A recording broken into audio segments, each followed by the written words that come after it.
What happened to BB Bats?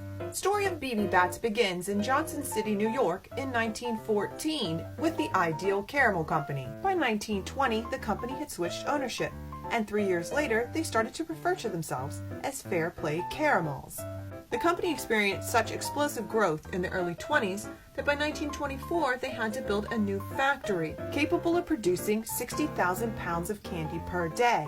It's also 1924 that BB Bats were supposedly first made, most likely an innovation made possible by the new factory that opened the same year. This 1920s ad for BB Bats says it came in flavors of orange, banana, vanilla, licorice, chocolate, and strawberry. And you got a big penny's worth, which is what each BB Bat cost. BB Bats were a novel idea because they took a taffy and put it on a stick, which made it easier to eat. They were also individually wrapped. The name is in reference to the fact that this candy on a stick looked like a baseball bat or a BB Bat. Fair Play also was producing Kit, which is a companion candy to BB Bats.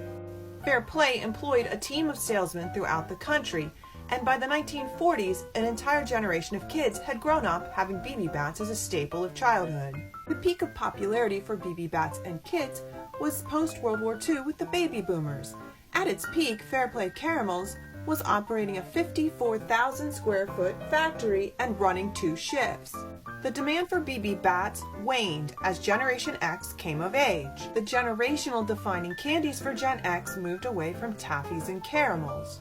And by 1991, Fair Play had gone out of business. BB Bats and Kits were acquired by several companies throughout the 90s and early 2000s until Rump Candy Company acquired the brands in 2011. They were able to continue to make BB Bats and Kits until 2021 when they went out of business. Although both candies went out of production at that point, there's some good news at the end of this story. Stickler Products out of Reading, Pennsylvania acquired both BB Bats and Kits, and they're currently in the process of bringing them back to market.